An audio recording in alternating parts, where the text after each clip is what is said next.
All right, everyone, if I can please grab your attention at this moment, we will be getting started. So, it is a pleasure, let me rephrase that. It is my pleasure to welcome you all to the inaugural Hemet-San Jacinto Entrepreneurship Fast-Paced Competition.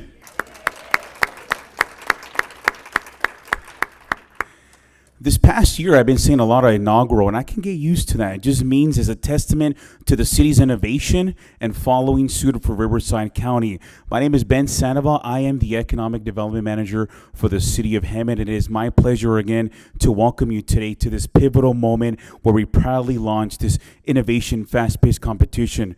This dynamic event is not merely a gathering. It is a vibrant celebration of the entrepreneurship spirit in our valley, a powerful engine for progress and a testament to the remarkable collaborative energy in this room that defines and strengthens the Hemet-San Jacinto Valley. Entrepreneurs today, you are making history. You really are making history. You are the first businesses to present in this type of platform or competition in the Hemet-San Jacinto Valley. So again, a round of applause to our entrepreneurs today. Riverside County Innovation Month has been going on now for almost a decade, believe it or not. For a decade, this has been going on in our valley, probably a little further, but it's the first time it's been held in our valley. It's the first time. So everyone that goes up there, regardless of the outcome, you are a winner by being here. So again, kudos to you for having the perseverance to stand up there, present to an expert of judges when I look forward to presenting here shortly. Innovation Month, just so you're aware, this month there are 6 competitions happening throughout the valley. 6 of them. This is one of 6. We will have one winner today announced today. And the winner will be going to the Riverside County Finals held on April 30th at the Riverside Convention Center. And the winner of that will be going to the Startup World Cup to a chance to win $1 million in capital investment. Okay? So a round of applause to that. So we're hoping that we are able to send someone from this valley to the finals on October 17th, which will be held in the city of San Francisco, California, taking place again this year. So I do want to thank everyone for being here in this special moment of entrepreneur spirit. It is because of you we are here today, and we look forward to hearing all of your presentations. It's not about me, it's about you. But before we get started, I am very happy and honored to welcome and acknowledge a few dignitaries in our room. For you entrepreneurs that are here after the fact, you might want to be able to connect with some of these individuals. From the city of Hemet, we do have our Mayor, Jackie Peterson. If we can please ask her to stand up. Perfect. We also have our council member, Linda Krupra. Our council member, Joe Miles. From the Marietta Wildemar Chamber of Commerce, President, CEO, Patrick Ellis. And our great partner out of SoCal Gas, the Government Affairs Manager, Adam Evington. We want to thank our partners for being here, and I do want to also make sure to recognize none other than our Hemet City Manager, Mr. Mark Presswidge. From my vantage point, it was hidden, and I had it here in my paper too, you know. So again, everyone, thank you for being here. At this moment, I would like to call up our City of Hemet Mayor to give us some welcome remarks as well as lead us in our Pledge of Allegiance. Mayor?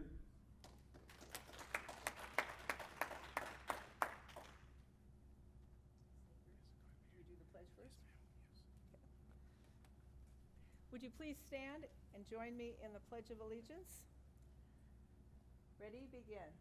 I pledge allegiance to the flag of the United States of America and to the republic for which it stands, one nation, under God, indivisible, with liberty and justice for all. You may be seated.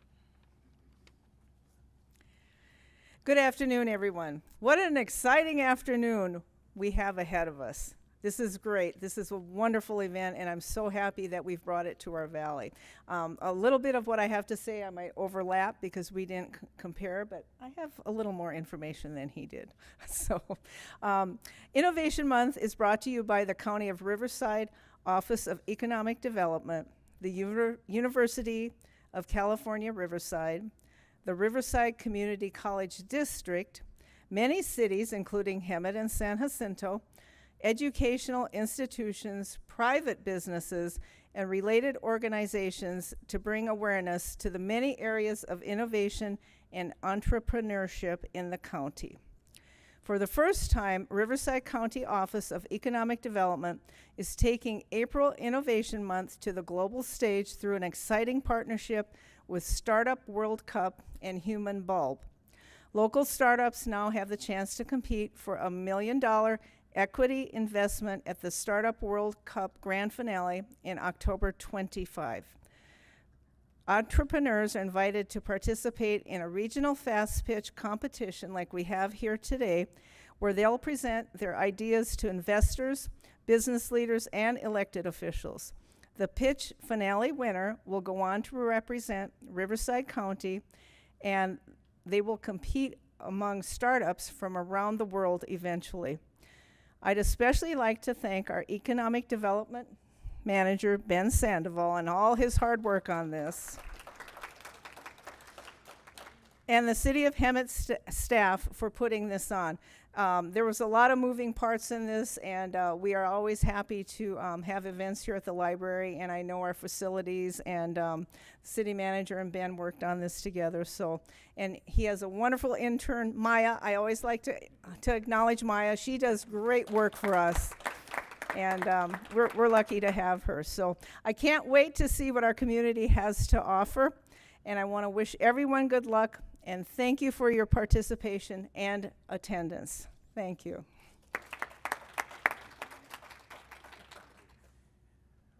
A big thank you to our mayor for leading us and those great welcome remarks.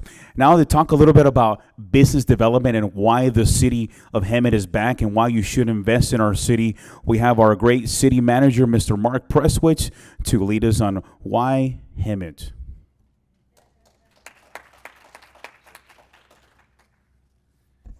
Thank you, Ben. I love Hemet, and I love Hemet Shark Tank. How about that? I've been here just over 2 years, and when I interviewed with the city council, I expressed some interest, a lot of interest in various economic development initiatives, and I think we found a lot of common ground on our interest to create an environment where business was interested in investing in Hemet. And so that's been a very important lens for me. And you see that reflected in the City Council's strategic plan and the action plan items that they work on each year. And so one of the first things that we did out of the gate was the council supported an interest in restarting our economic development program. We used to have an economic development manager, just like Ben, but that was dormant for a good probably 7 or 8 years, I understand, before we were able to put that position back in the budget, hire Ben, and look at what has happened. It's just been an extraordinary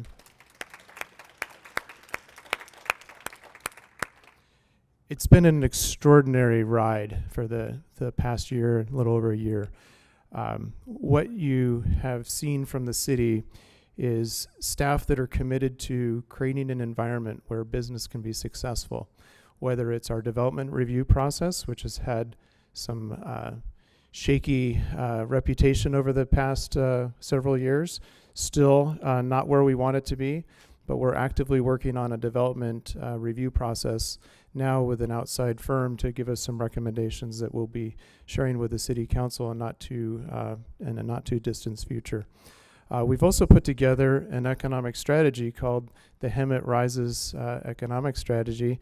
I'm proud to say that this strategy, and I think I've said it in front of a couple of council members already, this is an award-winning strategy now. We've been recognized by CalEd, Statewide Association of Economic Development Associations, and we'll be presenting that award to the City Council in the coming months. But we're really proud of that work. It really outlines where we want to go as a community and as a city looking forward. In addition to that, the City Council has expressed their strong interest in really focusing in our infrastructure. And so if you've been here for more than a couple of years and you contrast what's happened in the last couple of years under the council's leadership, they've put some of the economic rebound back to work for our community.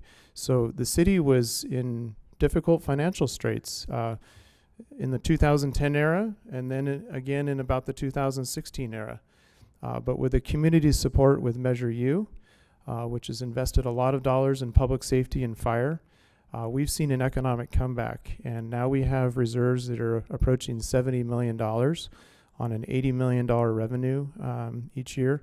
So an extraordinary financial comeback. And the council has been investing those dollars in infrastructure and incentive programs for business and vandalism relief to support the investment community.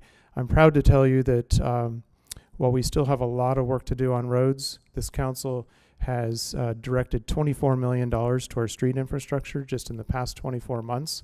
That's in contrast to $5 million 2 years earlier. We were still growing that reserve, and now we're putting those dollars to use.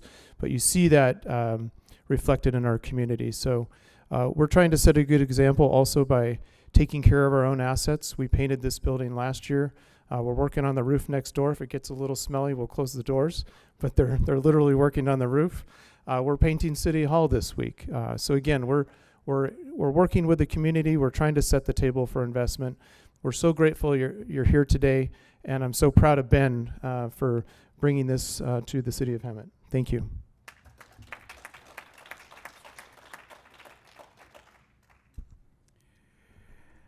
Well, everyone, before we get started and we read the bios for the judges here, I do want to again thank Mr. Presswich for allowing me to be in here and being the innovator and bringing this position back. We are just getting started, and I genuinely mean that. So without further ado, I think we're ready to hear from the entrepreneurs themselves, but I do want to make sure I highlight our judges so you're aware who do we have here. So without further ado, I will go ahead and introduce the judges. Once I read your bio, I will ask the judges to please come up and have a seat in their designated area. We have the privilege of having Harry Resqua, and I apologize if I mispronounced the last name, is a self-made entrepreneur whose journey began with $70 in his pocket after migrating to the United States at a young age. A true American dream, if you ask me. While pursuing college to learn English and obtain his electrician certification, he worked tirelessly in the construction field and began flipping condominiums in Los Angeles, laying the groundwork for a lifetime of entrepreneur success. In his late 20s, Harry transitioned into the healthcare industry, where he now owns and operates multiple thriving businesses, one of them being here in the city of Hemet. He is recognized as a leader in the field and currently serving the advisory board of the California Department of Aging and a board member of the California Association of Adult Day Services. With his deep commitment to community wellness, Harry is in the process of opening multiple health clinics and the flagship location planned here for the city of Hemet later in the future. Harry continues to push boundaries at the intersection of technology, health, community service, embodying the spirit's resilience of innovation, impact, but more importantly, entrepreneurship. Ladies and gentlemen, can we please give a round of applause for Harry Resqua?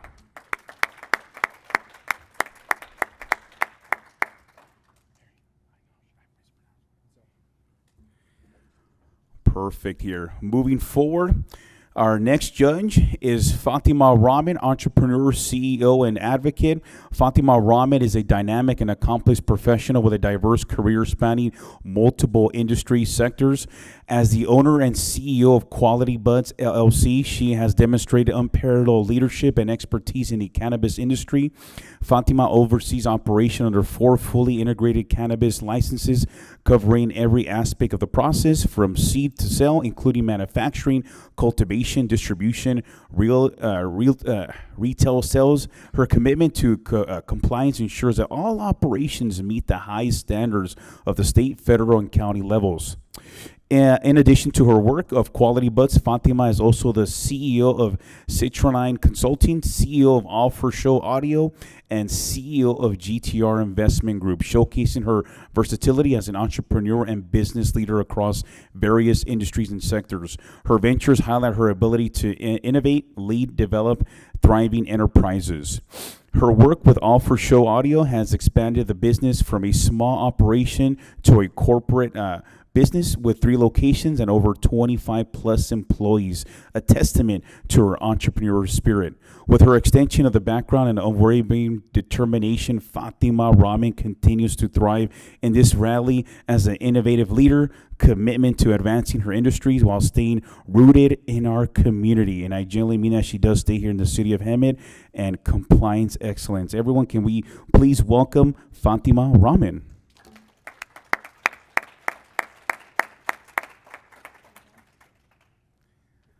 Perfect. And our last judge, and we're very fortunate to have all 3 judges here today. We have Jason R. Oropeza, entrepreneur at heart and the roots owner of Oropeza Properties and commercial property landlord who oversees hundreds of properties and over the past 25 years has leased to over 300 businesses throughout Southern California region. Oropeza Properties currently owns and operates over 32 buildings just alone in the Hemet-San Jacinto Valley. We are very honored and pleased to have Jason Oropeza. A round of applause, please.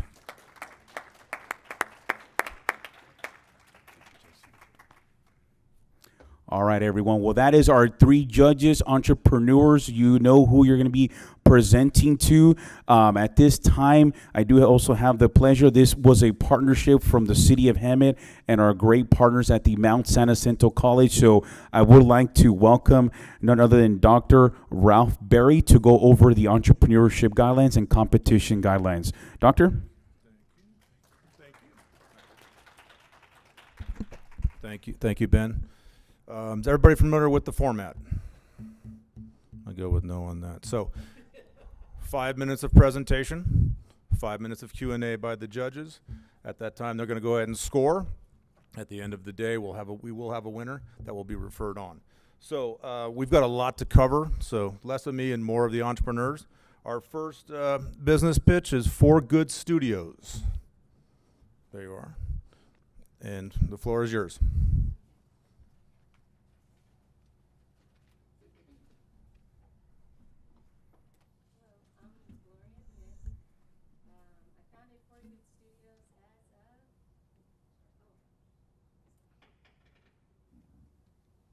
Okay, thanks. I'm Gloria Good. I started For Good Studios as of January. For 25 years, I've been raising my children. I have 4 kids.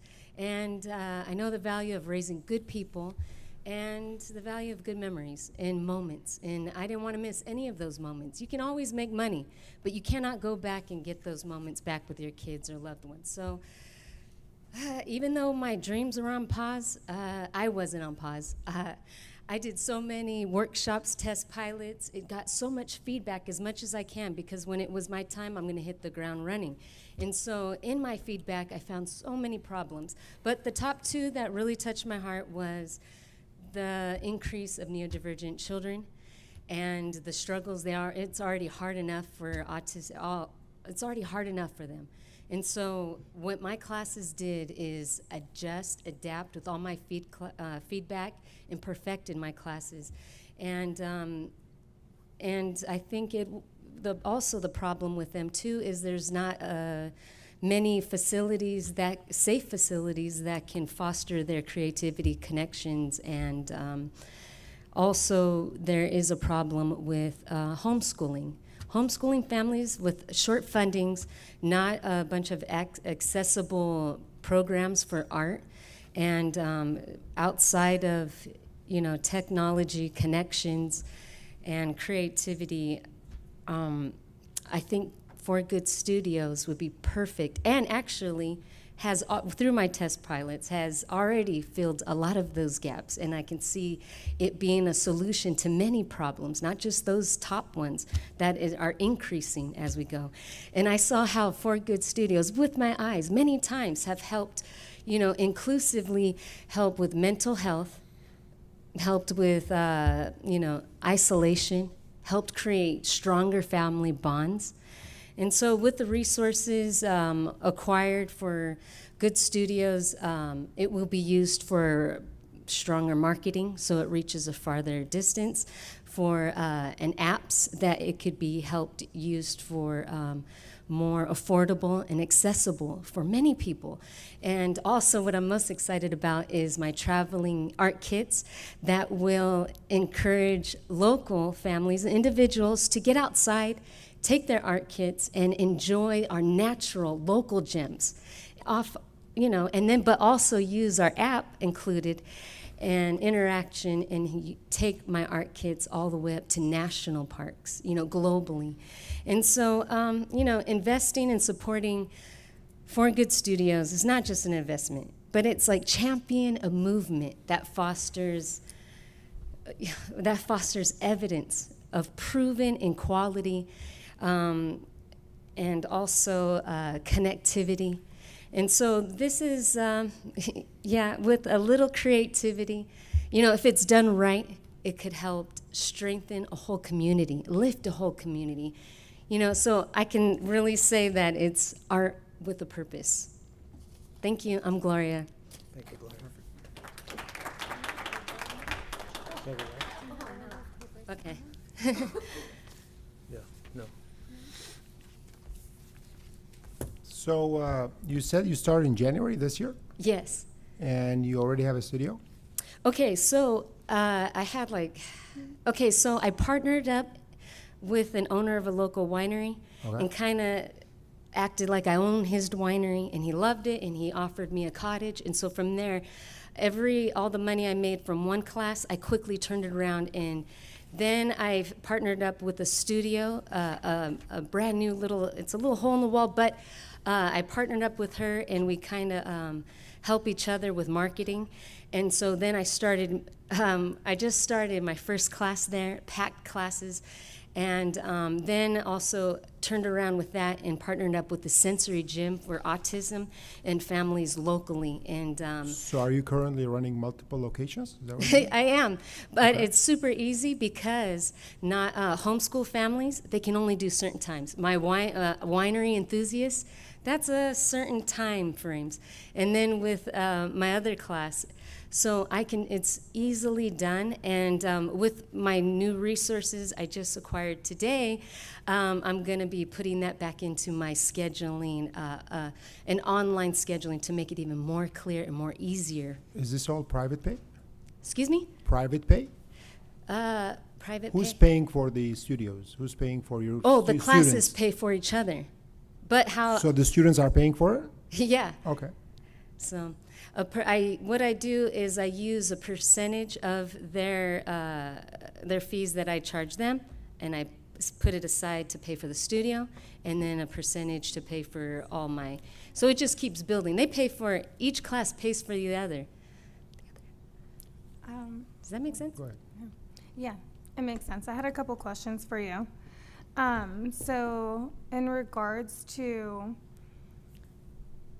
your projected time to market, who are you marketing to? Is it just the autism children, or is That's it an excellent everyone question. in general, or who are you marketing? Okay, thank you so much for asking, because that's where this has been such a fun game to play.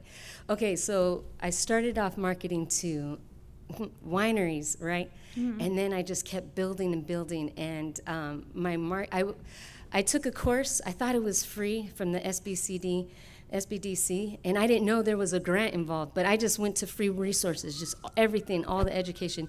And so I got now a team backing me up, and it's my marketing team. Well, he doesn't call himself that, but I call him that. And he told me, and I make a list, and he's actually surprised how fast I, knock out everything that they advised me to do, but it works. I went on Facebook. I set that up. I don't know how to build websites, but I built myself a website with a lot of YouTube and instructional. You can build anything on YouTube. And I just kept snowballing. Instagram. I got families, wives, women, and then I got like single people, after work things, and then different groups on Facebook. And then I went to the local next door in Patch and the local newspapers and tried to put in free advertising and just making a lot of connections and a lot of friends. I have a lot of friends. So it just kept snowballing. That's my marketing. So one more question for you. How many more people do what you do in our area? Very good question. Well, so far, I would say I have no competition, but realistically, there are none, actually. Me. I research, and my marketing team helped me research neurodivergent like resources. There's none for them. Homeschooling, but there are different art studios, but they don't do what I do. And yes, there's paint and sips, but they don't do I come up with unique classes that others are not doing. So it's very, very few, it's an untouched. Do you have any teaching credentials? Thank you. Yes, I do. I went to San Bernardino Valley College to major in art. And, excuse me? How much do you charge for this program? For my classes? Yep. Oh, it's different. For those who are low income. You charge by the hour, you charge by the class, thank by you. the week? Yes, I charge by the hour, but I have a okay. plan that in the future I'm going to be taking subscriptions. Okay. And then when I go bigger with the apps, and then with a bigger also with the kits. But right now it's by the hour and by the classes. Thank you. Appreciate Thank you. Thank you. Okay, thanks. Yeah, thank you.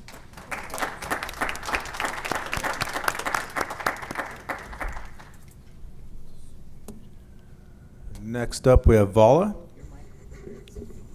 Of course.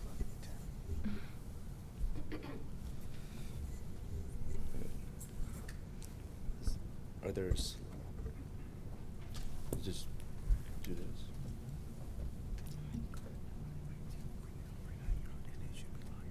Oh, okay.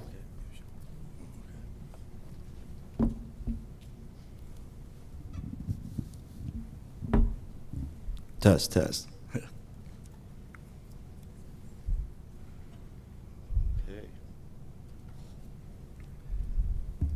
All right.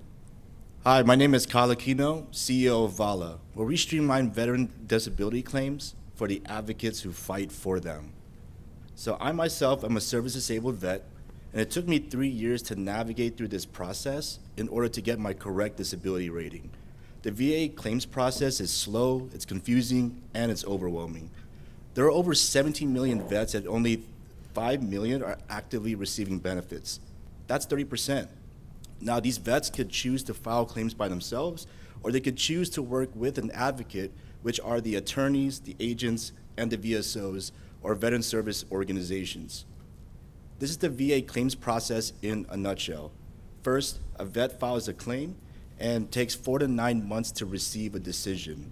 And after that, if they're incorrectly rated or they're denied, the vet can choose to file an appeal, which takes an additional 2 to 5 years to get that decision.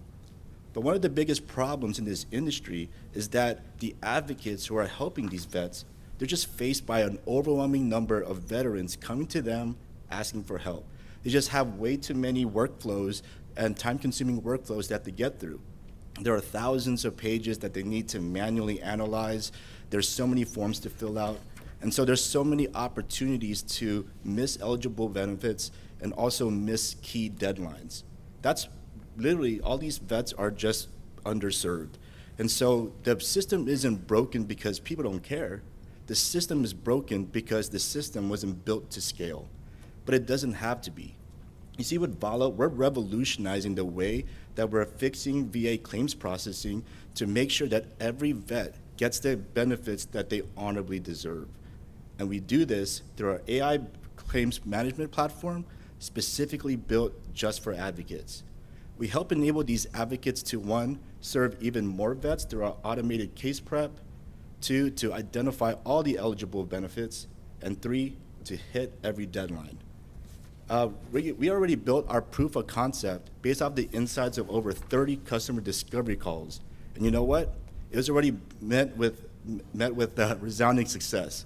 Matter of fact, we also launched 2 emails, and we filled our entire pipeline in just 1 month. And so now we have 5 design partners, 95 firms in the pipeline that represents over $4 million in ARR. Here are our 5 design partners right now. From attorneys to nonprofit directors, all these leaders are asking us, how do we get started right now? And ladies and gentlemen, right now, we are on par to hit 1 million ARR in just 6 months. So every attorney represents 45K in ARR, and with our 5 design partners, that's already $250,000. We'll double that number when we launch beta, and we'll double it again with 20 firms at our public launch at 1 million ARR, and again within 6 months.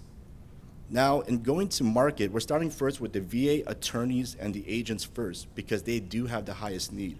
Then we're going to expand over to the VSOs, eventually directly to the veteran, and then ultimately to the VBA at the federal government level, therefore encompassing the entire ecosystem.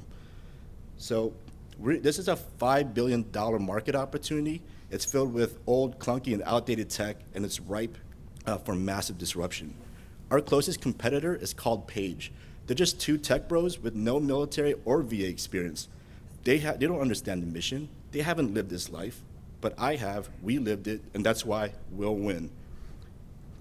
So we have the right team in place to go to market and win. I myself am a startup CEO and a startup founder and former naval officer. We have James, who's a CTO, prior Air Force, and an AI veteran from Anduril and Primer.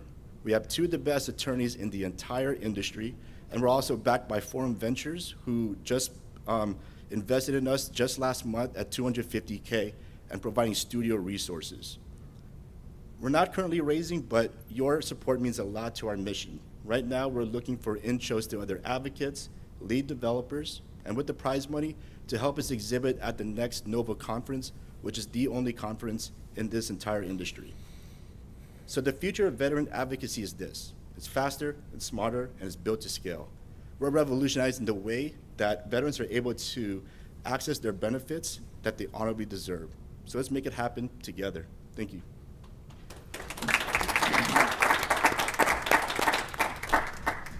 Want to go?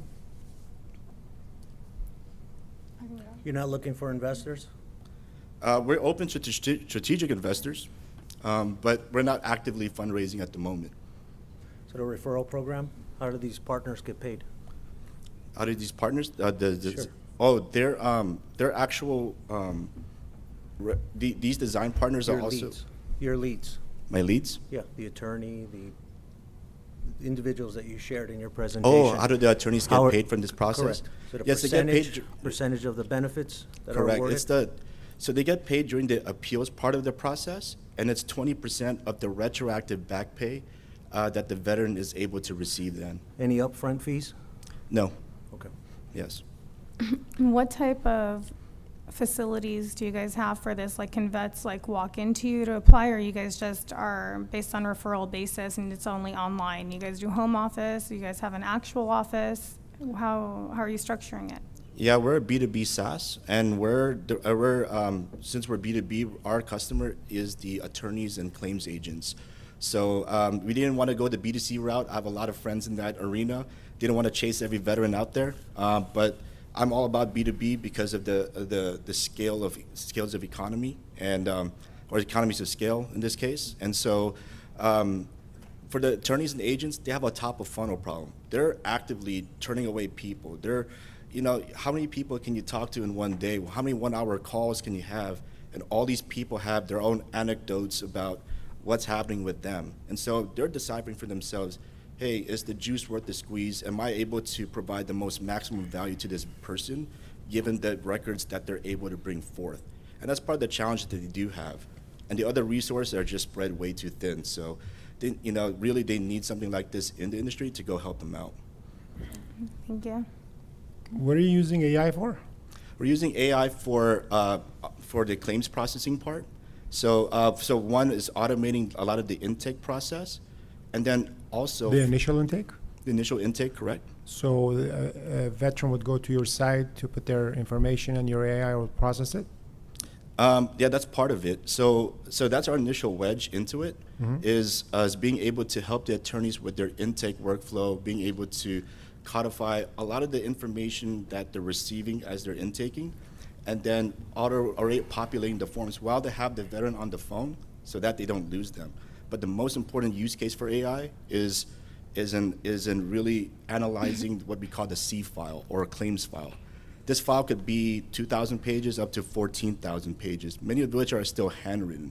So being able to, I call this like the TurboTax for VA claims, where you input the C file, or this claims file, and then you're able to determine what the eligible benefits could look like and what's the delta in between, what opportunities they could take to go potentially increase that rating.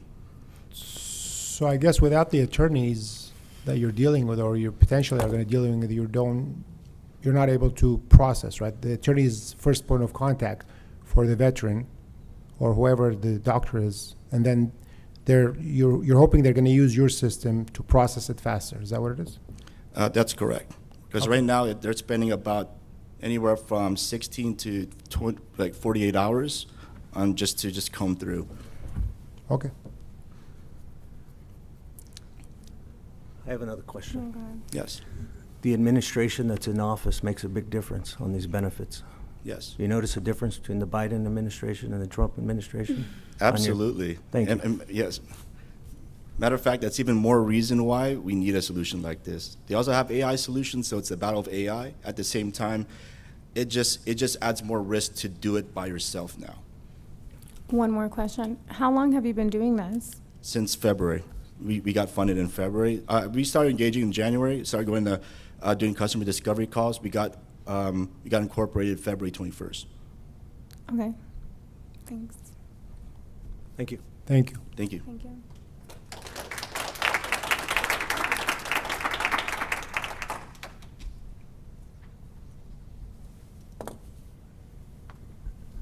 Our next company up is Modern Instinct Construction. Going once. Nope. Over here. Okay. Next on the list is MLG Investment Group. Uh-oh. You gonna go? You did? Okay. We're going for the strikeout here. Desirable Detailing. Oh, there we go. All right.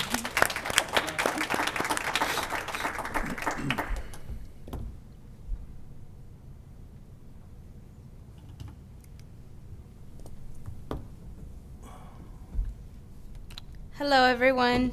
Today I want to share with you the story of Desirable's Detailing Cleaning Service. This business was inspired by my experience as a sanitation worker. During the COVID-19 pandemic, I learned just how important cleanliness is not only during the crisis, but in our everyday lives. Our mission is to provide top-notch cleaning services while teaching our clients about sanitation vital rules and keeping them healthy. The problem.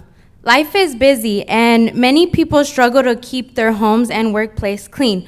When cleaning is neglected, it can lead to germs and dirt buildup, which can make people sick. The pandemic showed us that cleanliness is not just about how things look. It's about protecting our health. Unfortunately, many people still don't realize how important it is to keep their space sanitized. The solution. Desirable's Detailing offers various cleaning services to help people maintain clean and safe environments. Here's what we provide. Residential cleaning. We clean homes, offering everything from regular, tidy to deep cleaning to ensuring families feel safe and comfortable. Commercial cleaning. We help businesses maintain clean workspaces, which is essential for employees' health and productivity. Specialized cleaning. We also provide services like post-event cleanups and eco-friendly cleaning options to meet different needs.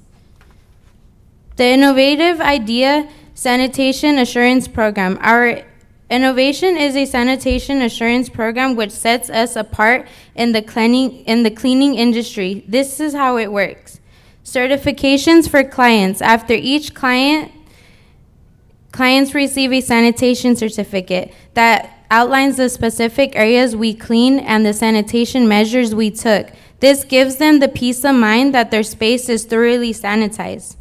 Regular check-ins. We offer follow-ups to ensure ongoing cleanliness and provide tips on maintaining a healthy environment.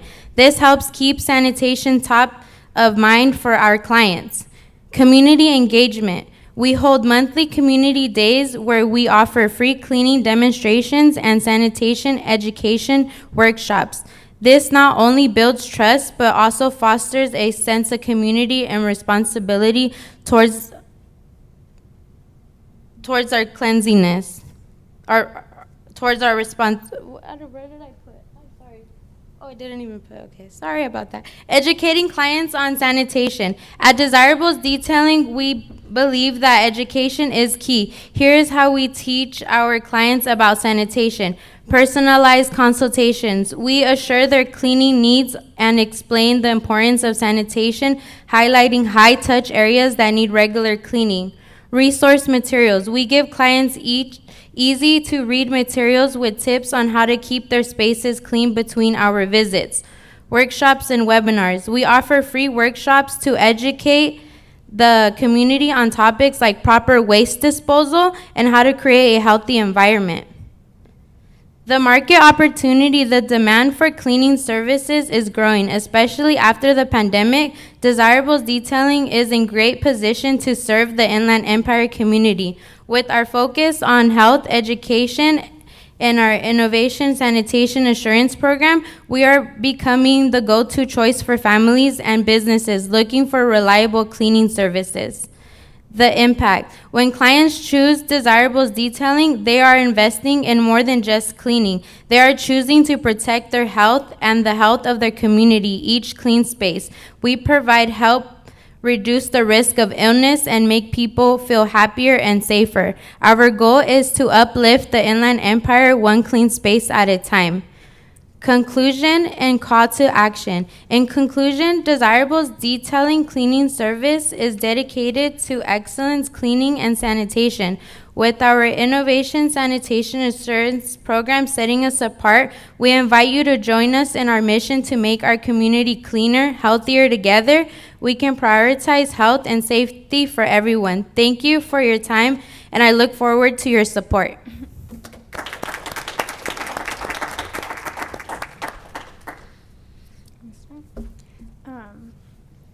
So how are you planning to market this? Because I know there's a lot of cleaning services out there. I plan to market this especially in the commercial industry because we have employees working first shift, second shift, third shift. There's certain sanitation areas like their cubicles or their stations where they're picking or packing that need to be cleaned after every shift, just to provide a cleaner and safer environment for the employees during break rooms, during restrooms. So throughout the whole shift, they have accessible cleaning, cleanliness places where they can take breaks and use restrooms. So what method would you use to market? Would you do like flyers? Would you do I would magazines? definitely go do flyers, and I would definitely go into commercial buildings and ask how their cleaning services are doing. If if their break rooms are getting cleaned thoroughly, or microwaves for the employees being clean. So I would definitely go in there and ask them, and just and definitely ask if their cleaners are doing their job. If not, that's where I step in and will provide a checklist for each client what I will be providing inside their warehouse. So I will make sure that it gets sanitized and there's a clean and it's thoroughly clean. Thank you. Did I hear it was an insurance policy? Did I hear that right? Is it insurance or is it like per service? It's a assurance. It's a program it's a certification where our clients, such as our employees, get certified to properly waste because you can't just throw a battery inside the trash Okay. can. It could get hot and it could blow up and it can cause a fire. course. And you can't just throw cigarettes inside a trash can. For people that smoke cigarettes at the sites, they have to have a proper disposable area, and people do get fined from waste management if disposables are not being disposed Sure. right. How many clients do you have? How many clients do I have right now? I have about 10 loyal customers. Commercial? No, I have one realtor that I work for that I do post construction cleanups, and I go in and I clean up after he's done constructing the home. How many employees do you have? I only have me and one other person right now. So 2. Yes, Thank you. Good job, by the way, in your presentation. thank you. You have business cards? Yes, I do. I'll get some business cards from you Okay, when we're thank done, you. okay?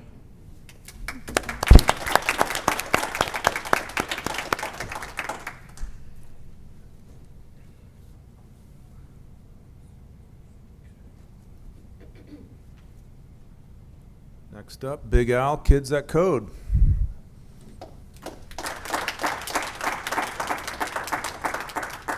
Aloha, everybody. We're in Hawaiian today. Now, just before I start, I just want to make sure I have a presentation. There we go. Here we go. Let me just make sure I have this under control here. Okay, so my name is Alfonso, and I am with a company called Kids That Code, right? So, just a quick question. Let me see if I can run this thing correctly. All right. So, how many here in front of me and also in the audience, how many of you actually do use technology in the workplace? Right? Pretty much everyone. Okay. I try, yeah. We use it a lot as well. And this is pretty much what it might look like. Our current workplace is filled with electronics, right? We use tablets, we use our cell phones, which is a mini computer, by the way. We use computers and everything at your fingertips. There's also different types of technology in the workplace. There's those exoskeletons that help us lift heavier items, etc. And as we know, technology continues to just expand and blow up. And especially now with AI, and we see everything that's on the horizon. So what's coming? Well, it could be more enhanced features for automation, right? If anything is mundane, a task is repetitive, it can be automated. And we've been seeing that at warehouses, et cetera. But we're also getting humans involved in working with certain apparatuses to help them have superhuman strengths. But there's also the AI. So if you look at these characters here, we have what could be the future with maybe some of us getting replaced. But not everybody will be replaced. This individual here, these little robots, if you take a look at them, they need electrical engineers. They need software developers, computer engineers, right? We need physicists, we need designers, we need all of these different tech positions in place so that we can spearhead the future. So we need to prep the next generation of creator, innovator, designer, engineer, etc. And at Kids That Code, that is what we're doing. So you see this classroom filled with kids. What do you think these kids are doing? Well, they're not playing video games, they're creating video games, right? Now, why video games? Well, video games is usually the hook, right? I don't know if anybody really knows the world that the kids are currently in, and even some adults, but we are a technology education company, and we actually do teach topics in STEAM. Now, I would normally take a little bit of time to solicit the audience here to see if anyone knows what STEAM stands for. Like, what is the S in STEAM? Science. And a T, technology, engineering, art, and math. Right? So this is what we teach. Now, think about this. We're teaching game development, but it involves coding and a lot of other stuff. And guess what? The kids actually do love it. Now, you can't tell the kids, we're going to teach you Python and C++ today, because they'll just run out of the room. They think, oh, it's for smart people. I heard it's really hard. Actually, it's not. So we teach game development, web development, robotics, electronics, like pretty much anything in tech, and we synthesize it to the learning of a kid. How many of you have ever heard of Minecraft? Have you ever played Minecraft? Okay. Well, it's actually pretty fun. Kids love it, right? So we use platforms that they already love. They love Minecraft. We actually call it Minecraft because the kids cannot get enough of it. So they build in Minecraft. We've actually taught them truth tables when you're working with electronics. Okay, I'll speed through this. We use other platforms like, I don't know if anyone's heard of Roblox. Roblox Studio actually allows you to create your own video game, but you have to code it. It's a language called Lua. We teach the kids this day and night. These are kids, 3rd grade, 4th grade, building electric circuits, right? There's one of the circuits that the kids built. We didn't build it, the kids built it. We also have these 2 little girls building a circuit. It's a little game, a reflex game we call it. They build robots, right? They code the robot. How do we actually offer our services? We have a center in Riverside called the Tech STEAM Center. We also have school services. The way that we actually generate revenue is business to consumer and business to business. So we do have different revenue models. Parent-paid programs. We also have subscription models. We have a LMS that the kids can actually go online and learn some of the stuff from the comfort of their home. We also have taught teachers professional development for teachers. This is San Bernardino City Unified School District, where we also have a contract, and we're looking at other school districts. So what we need is capital. Why do we need capital? Well, growing organically takes a long time, and we have a lot of kids to reach because, as we know, the careers of the future are here now. Thank you very much.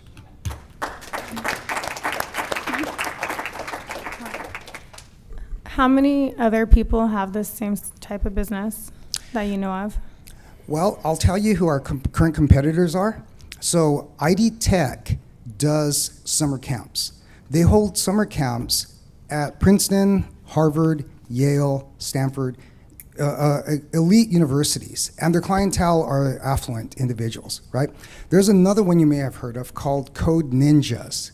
Now, normally you would think competition is bad for you, right? Not for us. Parents have been looking for karate, soccer, ballet, you name it. They weren't until competition came around. They weren't specifically looking for technology education.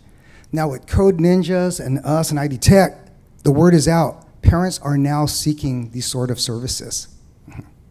What locations do you have? Just the one in Riverside? Yes, currently just Riverside. So do you service people from like this valley as well, or?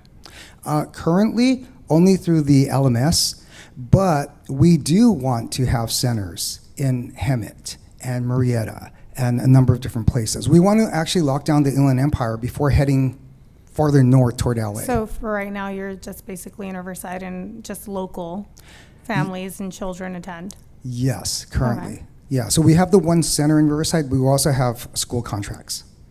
I like this. Funding. Is this something that can be paid for by county, state, different programs versus actually charging the parent or Definitely. the child? Yes. Like, So at the center, we do have parents paying for their kids, but San Bernardino City Unified School District is the first district that we've actually gotten into, and they're currently paying us to educate their kids at the district level. but outside of parents paying, do you see any other? Oh, yeah. We partnered with the Arrowhead United Way, and the Arrowhead United Way had funds that they were actually Outside of organizations and charities, how about, like you have childcare, daycare? Like grant funding, maybe? Well, it's, government subsidies. So where- homeschool. We actually just got approved with Mission Vista and Cabrillo Point, and there's other ones that are out there. And we've already started receiving quite a number of parents. So there's opportunity. I'll try one more time. Okay. In this area, a lot of childcare is free to parents. So this is something that if a parent didn't have to pay for this, I can see it being valuable. Yes, we were asked to seek connection with economic development departments at different cities, so we still yet have to do that. Okay. But I can see that happening. And how long have you had your facility in Riverside? Since 2021. We Okay. opened as soon as the pandemic started coming to an end. And what yearly percentage do you see growth at? Are you at like a 2% yearly growth with clientele? Are you mainstreaming your growth? Yeah, the growth actually has been about 30%. Oh, wow. Yeah, we get a lot of people. You know what's really funny? When the people see it, they love it. I don't know if you ever watched Shark Tank, but Mr. Wonderful said, if you can show me a business that has repeat customers for 2-3 years, that's the type of investment I want to make. Our company, since we opened in 2021, we've had kids with us since we opened. It's pretty amazing. The parents really see the value in it. Thank you. How many kids do you have? How many kids? Well, it's been the number that we've taught, because they come and go, right? We've taught thousands of kids. We've held some of our services also at colleges and universities. So we rent out space at Cal State San Bernardino, Riverside City College, Moreno Valley Community College, Norco College. So we've done it at different And locations. this is all private pay? Private pay through the parents paying for it? No, we partnered with Upward Bound. We partnered with, So it's free for the students? yes. What's your retention? How many people return? The people that return is probably around 70%. You think it's because it's free? Well, that was a problem. With free, we saw that some people weren't showing up. We got some funding through the Airhead United Way, Edison International, and Tesoro. They didn't see any value when they were getting it for free. When we actually put a price tag of the camp costing the parent $50 and United Way was paying the $300, then the people saw value and made sure that they were coming. So it's $350 per camp. Yes. Thank you. All right, thank you. Thank you. I don't want to put you on the spot. Do you want to talk a little bit about Temecula? Just, you had such a, A little bit? just a little bit, just to let them know the growth of and kind of what happened there. Kind of, there's just a little bit. We're a little ahead of schedule, so just So- take a quick minute. The good, bad, and the ugly? Yes. Okay, all righty. So we have our center in Riverside. We opened up a second one in Temecula, right? And the process in Riverside was pretty straightforward. We met with the landlord. We told him what we wanted to do, which is painting and putting new floors, stuff like that. We did the same thing in Temecula. And then we got into Temecula, and once we started moving forward, the whole process with the city, the whole permitting process, and it was a nightmare. It was an absolute nightmare. So we started to do our build-out, tenant improvements, and as we started moving forward, we put out a date that we would be opening. So we let our people know. We held an open house. Lots of parents came. We were at the Vail headquarters, which is a really cool facility. A lot of community engagement. So we held an open house. A lot of people came. They got to experience the VR and whatever else we were offering. We told them we were going to open up in 2 months. Then it became 3 months, and then 4 months. And these people kept calling us because they wanted their kids to be part of our program. 8 months later, and we still weren't open, we lost those people. So finally, when we were able to open, we were behind the 8 ball. We had been paying rent for all of these months, and then we eventually just closed the place and walked away. Yeah. I'm sorry, are your instructors, can they be students, high school students, or? Actually, here's a little bit of our secret sauce, so it can't leave the room. All right. So we bring on college students that are majoring in computer science, electrical engineering, that sort of stuff. Code Ninjas uses high school students that don't have a background, and we know that because the parents wind up leaving Code Ninjas and coming to us. So is staff free? Are they on payroll? Oh yeah, they're on the payroll. We currently have 22 employees, The college students? college students. Yeah, and then Cameron, our program director, he's a grad from UC Berkeley, and electrical engineering, computer science, and I have my degree in computer science. If you ever come to Hemet, he has a lot of properties on Florida. All right, so when we come to Hemet, right, I need to speak with you first so we can lay everything out and then open successfully without the city really. Yeah, Keeping us. he has centralized locations, so it's close to the east and the west side, and the north and the south, so. Okay, fabulous. Then I'll need your business card, please. All right, thank you. Thanks, Al. Thank you. Next up, Glory Brewing.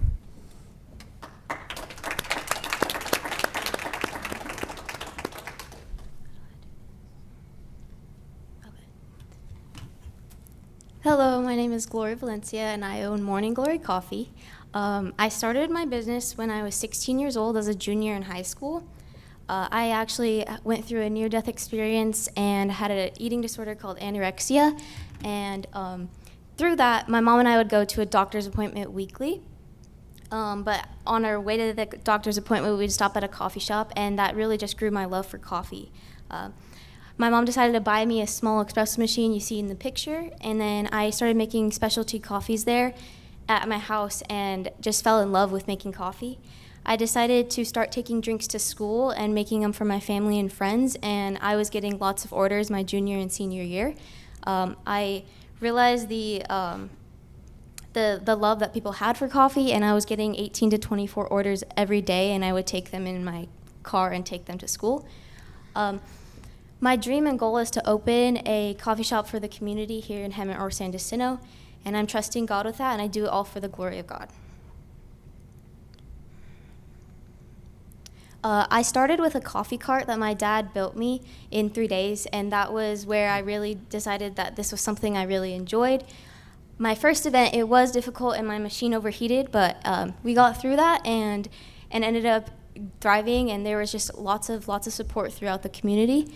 The coffee cart was a lot of loading and unloading, so I did realize that I needed to upgrade, and my machine was very small. With that, I was able to get blessed by my neighbors donating the first horse trailer, and that horse trailer was a rusty horse trailer that my dad and my brothers renovated into a mobile coffee cart. This is now my OG, we call it, and I do events out of it still to this day. I just turned 19 last week, so I'm now been going for 2 years, but I do lots of events, and I did them throughout my senior year, and then in September of 2024, I bought my second horse trailer and converted that into a second coffee trailer, and so now I'm able to run both trailers while learning to manage and stock them all. I've had a lot of success, unbelievably, and all by God, and I'm just so thankful. I am now at 5,000 followers on my Instagram, and I have learned a lot through it all. I've obtained my business license, my seller's permit, my LLC. I've trademarked my name, I've gotten a website, and I'm navigating QuickBooks daily, and I also have online orders available. Right now, back in October, I had my ribbon cutting at the Sanderson and Esplanade location, and I was open every day from November to March. And recently, I just obtained my temporary permit, which allows me to now be open Saturdays and Sundays. I am working on getting my annual permit to be open back every day. I am still rapidly growing every day, and of course, I have my cool merch always. My plan is to spread the love of God through glorifying Him with Bible verses on the bottom of every cup, and I am working on getting back open at the Sanderson and Esplanade location, like I said. I really hope to open a coffee shop one day, and that's my goal. And overall, I've just been able to enjoy all of this. I do also have a variety of drinks, and I do have samples over here of one of our 3 popular drinks, and then also the business cards over there. And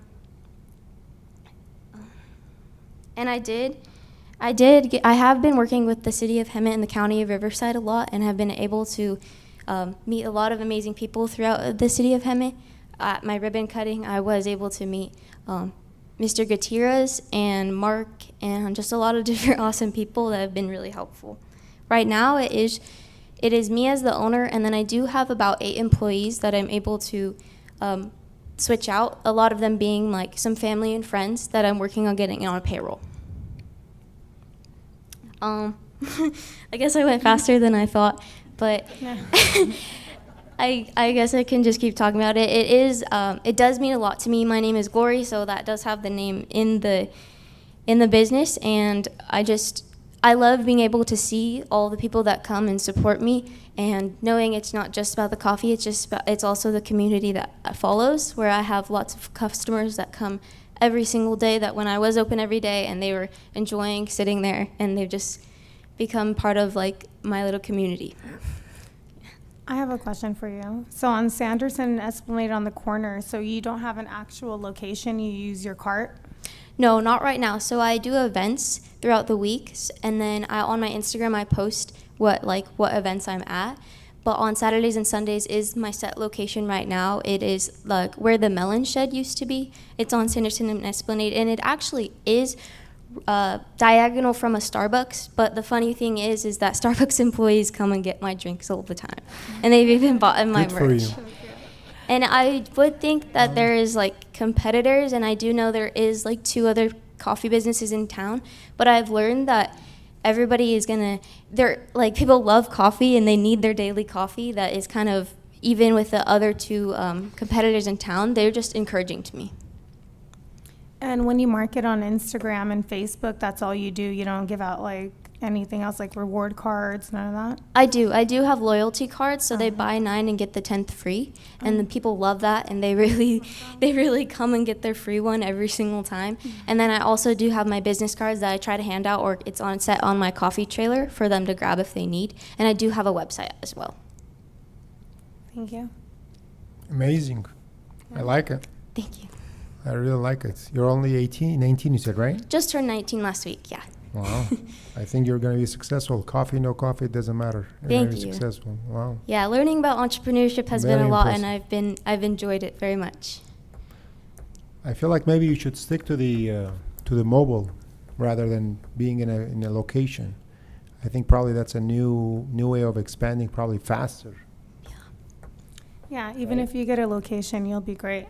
You Yeah, have a lot I've of always- followers, and I think that from what you showed us, you'll do good anywhere you go. Thank you. Yeah. I have always thought of for sure keeping the 2 trailers going as mobile, and then hopefully opening a shop one day. Great presentation, by the way. Thank you. What if we put your carts in all the parking lots in Hemet? I'd definitely be open to that. I enjoy it so much. What's the verse on your T-shirt? Romans 11:36. I need to remember it. But my normal one is whether you eat or drink, and for whether you eat or drink, and for whatever you do it all for the glory of God. That's 1 Corinthians 10:36, I believe. But this is my new one. I feel like you should think about perhaps creating some sort of a partnership with like other locals, not in Hemet only, it's throughout, and giving them like 30%, 40%, and they can run their own show, franchising it on your own pretty much without having to worry about franchising, because it doesn't take too much to start. I'm sure you'll have a lot of traction going. So Gloria and I are currently negotiating. Excuse Yeah, me, hello. hopefully with hello, his come on. spots. Her first location. Yes. Working with Jason. What is the to percentage? see. We're negotiating. Oh wow, look at her. Damn. She's good. I have done a lot of events in schools and done fundraisers, so that is something I also do. I went to Amazing. Hemet High School, and once a month I go there, and I'm a Hemet Unified vendor, and I go and sell coffees and then give 10% back to the ASB. Nice. When we're done here, I have an event for you on Easter Sunday. Amazing. You did ever thought great. about a membership program? A membership? I have looked into it. You have car washes now that are selling memberships to get their car washed. It's like 1 coffee a day. I have looked into it and just thought about it recently with Square. you could, Right now, it's just that it does cost like $100 a month extra just to start the subscription. you He can pay for So it. I Your could partner can pay for it. yeah. So You I can could have see that. different, I think he's got enough properties. to pay different for it. tiers Yeah. monthly Yeah, that would be for a awesome. basic coffee up to your. So They can get 1 drink a day. good job. Well, Very good. I'm proud of you. Thank you. Good job. Thank you.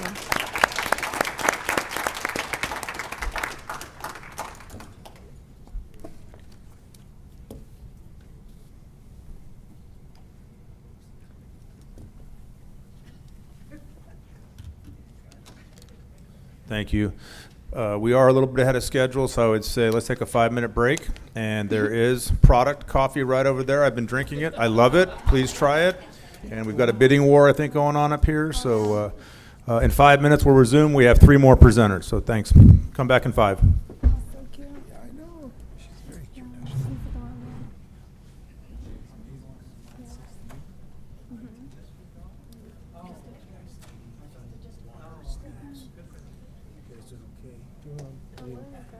Yeah, we're good.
Hey man, you find me after this. I think with our girl Lisa. You know, she helps meet people with the initial claims process. She's an absolute beast. Do you have a card? Yeah, I do. Yes. Yeah, man.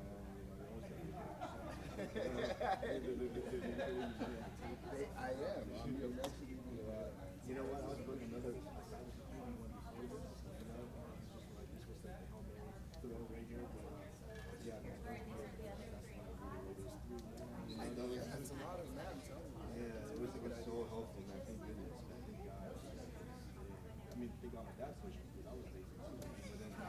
Lazy too. Like I didn't want to do it, but my dad, he's a vet too. He got 100%. Hey, you need to stop talking. I'm glad. I was so annoyed, but I'm glad. It's to be a business. It's a lot of that's that need. Are you involved as well? Yeah, she might be my non-profit. Yeah, for the whole process thing, when you guys do it, do you have to get a hold of that one? Are you able to do that? Or? Yeah, and like you could also access it, like be able to access some stuff there too. Yeah, it depends like if you got it on hand, but you're able to request it, you know. But you don't need that off the top. I mean, like you can work with. I'd say I recommend working with an attorney. Just like start with that, like you don't have to. Don't do it alone, man. You know. Like, like you could. I mean, it's like you know, unfortunately, some of these like Vietnam war vets, Korean war vets, you know.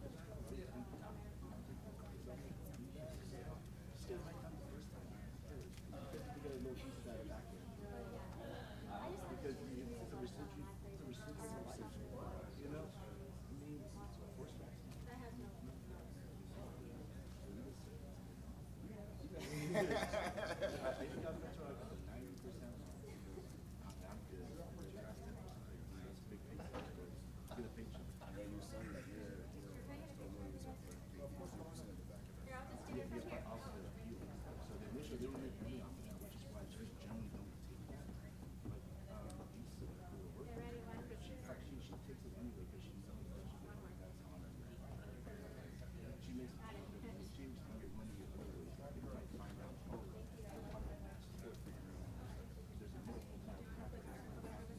So I'm gonna, I can call you and I'll get a hold of Lisa, I guess, or. Yeah, I'll call you and see. I know.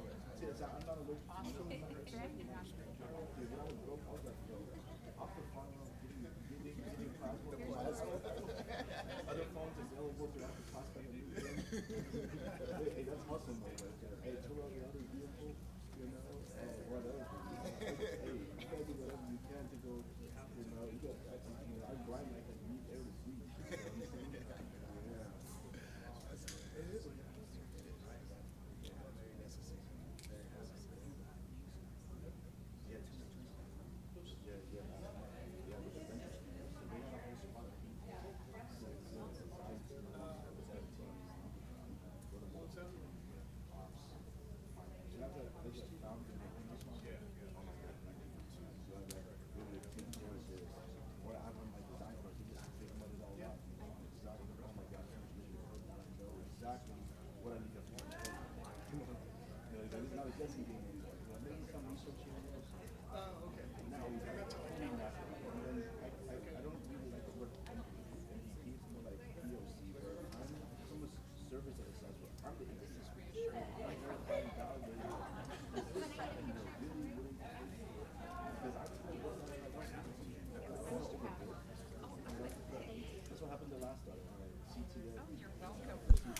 All right, everyone. If we can have everyone take their seats, please, at this time. I know those 5 minutes went very fast, but we want to make sure we stay in time here. Great. So, again, if I can ask everyone to please have a seat at this time. We have 3 more great presentations, but I do have one quick thing, something that a presenter said, and some great things that are being said today. But one thing is this: the city of Hemet is open for business. That is without saying. Thank you, Councilmember Krupa, for that. And why I say that right now is because I'm a witness of that here. Thank you for saying that. Thank you. Thank you for that. We just recently connected on something. If you're going to run into any problems in your entitlement processes or timelines, that doesn't exist here in the city of Hemet. So when we say you're going to open in 2 months, you will open in 2 months, and we'll find a way to make that happen. So just want to make that aware. I know this is live on YouTube as well. Our entitlement process, business friendly. We're open for business. So definitely open your business here in the city of Hemet. So I will pass it over back to Dr. Ralph to get us going. Dr. Berry? Thank you, Ben. Next, we have Mark Siegfried with LifeCube. He had a tough week, couldn't get the slides done, so he's going to be doing some aerobics up here. But anyway, Mark, come on up.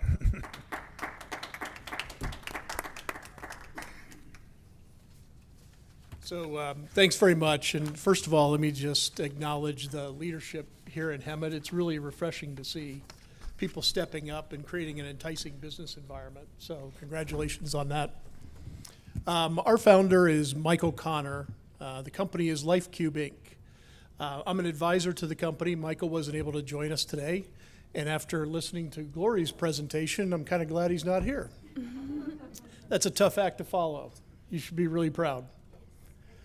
Anyway, LifeCube, started by Michael Connor, longtime inventor, really an idea guy, was watching news coverage of a natural disaster and recognized the fact that when you have hurricanes, tornadoes, floods, it leaves a lot of people distressed and without any kind of shelter. So we thought there's got to be a way to create easily mobile shelters that can be assembled in a very quick fashion and at least get people out of the elements very quickly. So that was the genesis of the idea behind LifeCube. He initially started that did a lot of research and development for a number of years, was able to put an initial prototype together. Also received some innovation credit from the Red Cross in Europe, which is where he first deployed the prototype unit. That then led to some interest by the Department of Defense, particularly the Army's Research and Development Group out of Natick, Massachusetts, as they again were looking for easily transportable shelters. A lot of work went into DoD applications, And then that subsequently led to an interest in getting into the commercial market. It's the commercial product that launched earlier this year and is really the focus of the company at this point in time. The initial product launched into the commercial arena is a transportable tent, 3-in-1 is what it's been labeled as a working title for now. It uses a drop stitch floor, which drop stitch, if you're not familiar with it, is the same material that's used for paddle boards and wakeboards, things of that nature. It's very rigid when it's inflated, but it's also very easy to transport. The canvas canopy goes over top of an inflatable infrastructure. So again, very light, very easy to transport, easy to set up. Less than 5 minutes, you can have an 8x8 cube with a drop stitch floor assembled and ready to get people out of the elements. For the recreational applications, it can be used on the ground, so you're not laying like a tent where you're subject to whatever the terrain might be. It can also straddle the bed of a pickup truck to get you elevated and off of the elements. And it also floats. So you can actually deploy it as a dock out in a lake. And some people now, we're also developing an inflatable boat that comes in a couple of duffel bags, so you can actually pull your life cube around the lake if you want to and enjoy yourself that way. But it's got multiple applications. We recently sold a larger unit that was used by World Central Kitchens as they were providing food during the LA fires that we had earlier this year. Still ongoing work with the government to provide the transportable shelters for DoD applications, building a bigger unit there. And a lot of that is because of their change in missions. They're moving away from the Middle East as a point of contention, and they're starting to outfit, change strategy to deploy for colder environments and for more mainline engagements like we're used to seeing historically. So a lot of applications for the product, a lot of new items in development. The commercial market is the focus for right now. The ask that he's got going on right now is for trying to raise $1 million, which gets hiring of a sales force, doing some marketing efforts to really launch the retail environment.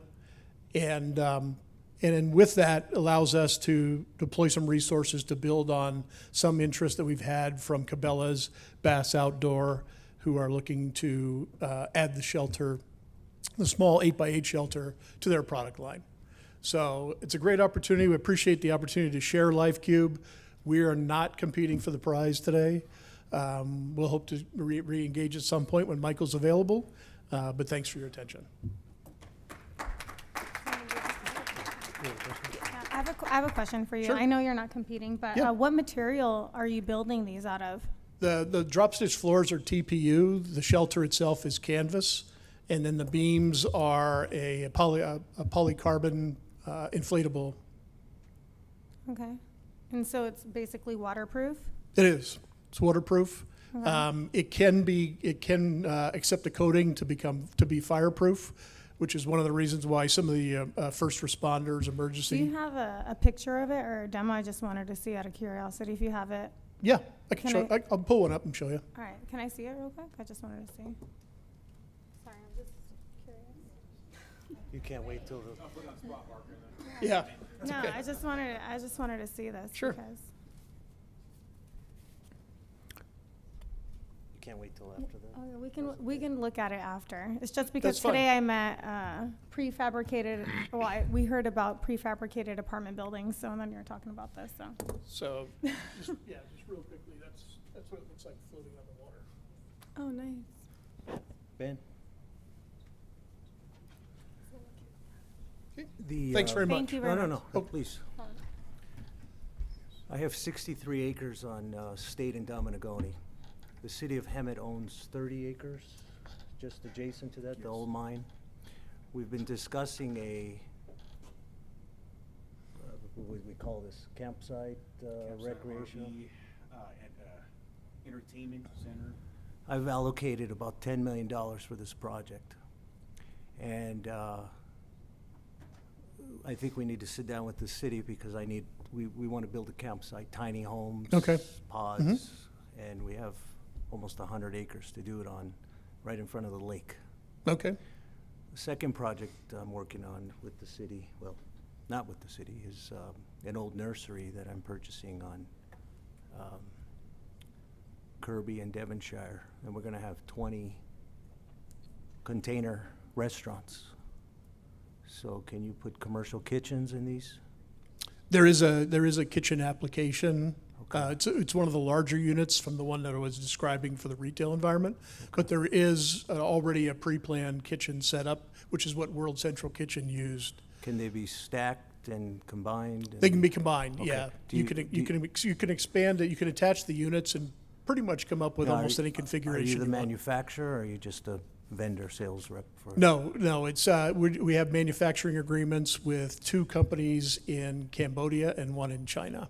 Okay, so you're just, all right.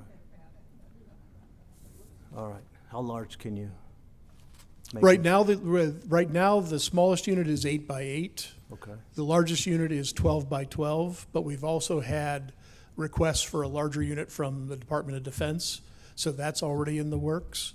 But they can also be attached, so even though you might have a 12 by 12 unit, you can attach another one to it to end up with a larger shelter.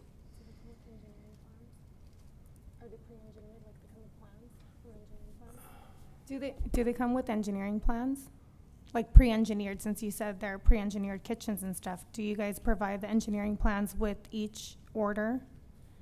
Yes, So they come already fully engineered with calculations and everything? right, Okay. yeah. Do you actually need permits to put a site like this from city? Or you can bypass that as a mobile, like under an easier permit? Yeah, process? we have not encountered any city permitting issues to date. Okay. what's your pricing, 12 by 12? The 12 by 12 goes for about 24,000 right now. What's inside it? It It's comes just a with, shell? no, it's a shell, but it comes with an aluminum infrastructure that also includes storage racks. What's different between the new Tesla home or these other products that are very similar? This particular shelter was really made to be easily transportable in 2 duffels. So the larger unit, though, comes in a rolling container. And that's one of the features that a lot of other units don't have, is you're not dependent upon a smooth terrain to move it around. Comes in a container. It's all self-contained in one unit. It's got rolling hoops on it, so 2 people can easily roll the entire unit. From city position, is this considered a RV, trailer, tent, pod, kiosk? What, I mean? Yeah, what's I the would say it difference? would probably be more in the pod arena. Okay. Thank you. Thank you.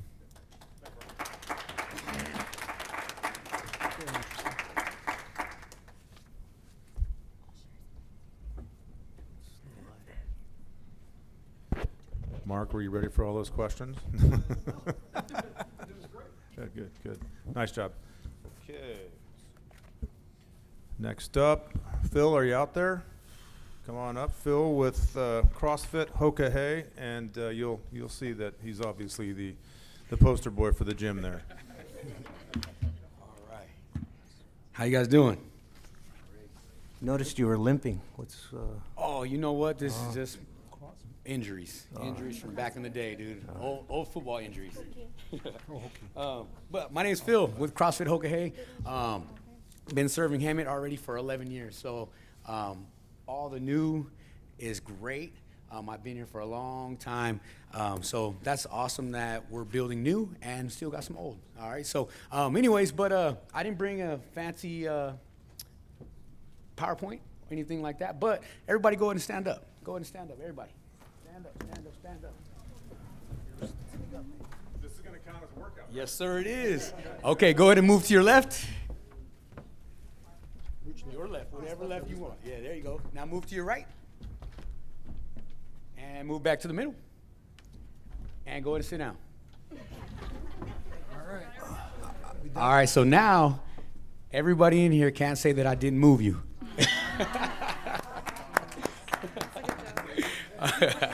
All right, guys. Okay, so what is CrossFit? So CrossFit is constantly varied functional movements. So we don't just do back and bis, chest and tris. We're not your typical gym. Has anybody besides Ralph, has anybody else done CrossFit before? Awesome. Cool. So what we do is we train to just be functional. We want to be able to play with our grandkids. We want to be able to play with our kids. I want to be able to run with my kids. I want to be able to lift heavy weights. I want to be able to push a car if I have to, if I run out of gas, which just happened to me on Dominigoni about 2 months ago. And I pushed my car about 400 meters, and then somebody found me and helped me. But I wanted to be able to do that. All right. So CrossFit, constantly varied functional movements. All right. So we don't have any machines. Only machines that we can replicate in the facility are the machines that you can replicate in real life. So we have a rower, because you can obviously row. We have a skier, so if you can ski. And then we have a bike. So those are the only 3 machines that we have. Everything else is free weight, functional movements. All right. So we do weightlifting, which is lifting weights, resistance. As you get older, all of us in here look like we're about older than 30. As soon as you hit that 30 age, muscle growth and it starts to deteriorate. So what do we do about that? We have to use resistance training. So we do weightlifting, plyometrics, that's basically jumping, running, all those are plyometrics. Gymnastics movements, so pull-ups, push-ups, anything that you can replicate just by using your body weight. Calisthenics, aerobic movements. Aerobic movements means with air. That means that I'm exercising, I'm breathing pretty heavily, all right? And then anaerobic. Anaerobic means that I'm not using a lot of air, I'm just going as hard as I can. So CrossFit, we have workouts that last for 2 minutes long, but it's the hardest 2 minutes you'll ever have in your dang life, all right? So those are the things that we do. We use different modalities, different everything. So time modalities, weight modalities, functional modalities, non-functional modalities. Okay, so it's just basically innovative. We are not a LA Fitness, and we are not a Crunch, or we're not anything like that. We are in a whole different arena because, and I'm not even knocking LA Fitness or anything like that. I love just movement in general. So I love my Zumbas, I love my anything, my yoga, whatever it is. I want people to move in general. But if you go to an LA Fitness and you see there's an upstairs and there's a downstairs. Aerobic part on the upstairs, lifting weights on the downstairs. So you go downstairs and you talk to one of the big buff meathead guys down there and you're like, hey, I want you to go upstairs and I want you to run 5 miles. Not gonna happen. Those guys are like, no, we lift weights. Now you go upstairs and then you talk to one of the endurance athletes up there and then you're like, hey, go downstairs and I want you to squat 300 pounds. They're like, no, I lift up here. So CrossFit is the person in the middle. I want to be able to run and I want to be able to lift. I want to be able to do anything and everything you can throw at me. I want to be able to do it and do it well. All right. So other than that, last piece of the puzzle is your nutrition. So we're teaching in nutrition. So we teach, we're fighting against obesity and we're fighting against chronic disease. Those things are huge right now. I think the obesity rate in just America right now is somewhere in the area of like 70 to 80%. We're fighting against that. So we teach, we educate on how to get on a good diet. Stop eating the poop in life and stop eating some good stuff. All right. And so we offer kids programs and we offer adult programs. So that's my presentation.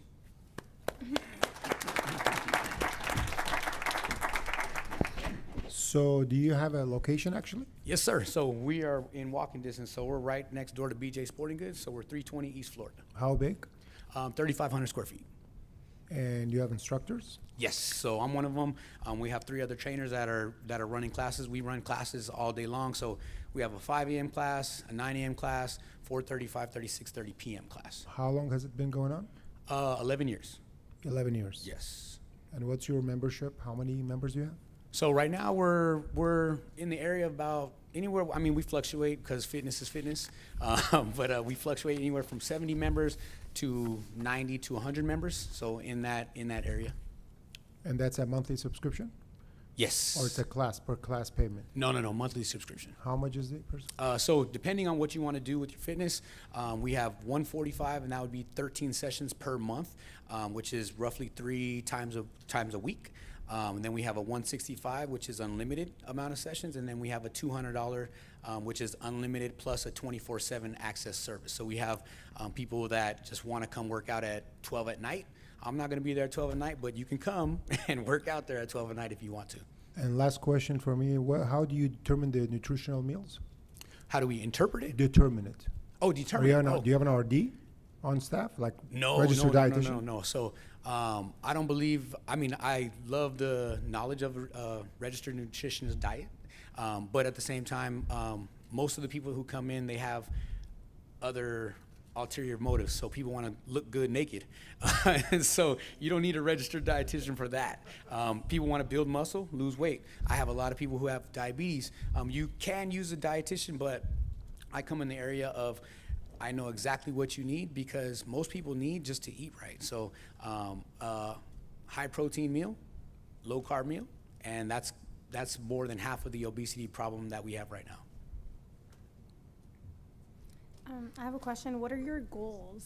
Since you've been here for 11 years, what's your goal? Like, say you win this, what's your goal? To expand, to move in other locations? Definitely. I mean, any business owner's dream is to scale, just like Morning Glory. She's already starting to scale, which is amazing. Want to scale, duplicate, being able to touch anybody's life in fitness, so we can just touch as many people, hit their healthy goals. So if you serve the masses, then guess what? You're going to get exactly what you want just by default. You know, so I just want to help as many people as I can lose weight, build muscle, get off your obesity medicine, get off your diabetic medicine, and then from there, I'll get whatever I want to grow. I have another question for you. How many other people in the area do CrossFit? So there's only one other CrossFit gym in about a 30-mile radius. So one down the street right here, but Yeah. other than that, just one. Okay, thank you. Mm-hmm. Concept is great. Thank you. We need it. Definitely. I think if you can bring in more than just CrossFit, probably need a larger location, 100%. possibly offer a juice bar, coffee shop, Mm-hmm. some options for people to eat. This town has a lot of bars, has a lot of fast food, but the gyms are packed. Yeah. But where do you go before the gym and where do you go after the gym? There's the demographics where individuals like to hang out. So if you can tie that into your CrossFit. Definitely. You work out, and then where do they go after they work out? Right. Yeah. You want to keep them. You want to keep them in your spot. So if you have, they work out and they can go to the other side and get themselves a juice. Definitely. So yeah, Right. we just started. I mean, this is on a whole separate part, but we just started, and we just got in just like my coding brother over there. We just got in with Mission Vista to actually help homeschool kids come work out also. But I mean, obviously, main dream would be to. I mean, I want a bigger sports facility where I can sublease, partner with yoga instructors, 100%, and Pilates, 100%. and all Yep. those different things. Yep. So yeah, we can have all. In San Diego, there's CrossFit, there's Olympic weightlifting, there's a doctor, there's just like I said, a juice bar. It's huge. So And- if you win this prize, are you leaving the city of Hemet? Oh, definitely not. I've been here for 15. All right, thank you. Mm-hmm. Thank you.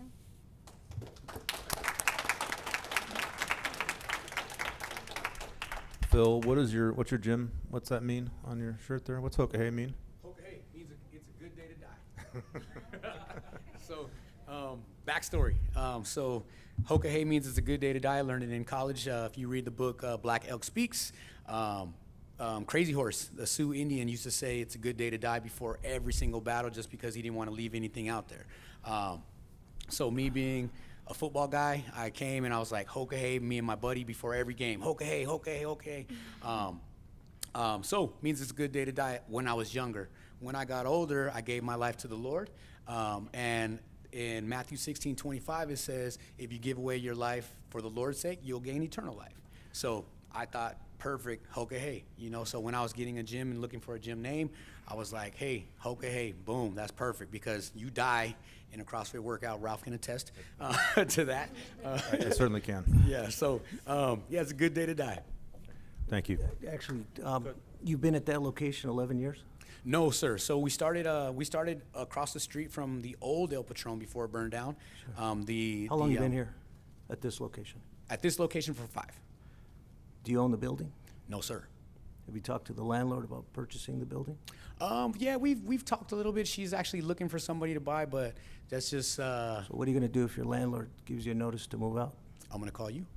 Smart man. You got to think about buying your own building. Definitely. Because you built something, and the landlord can just give you a notice to move. Yes. And yes. then if that That's happened happens, in our second location. did that happened the first time? No, the second location. First location, we just outgrew it. Second location, he was like, "Hey, you got 3 months to move out." Yeah. Thank you, Phil. Yep. Thank you.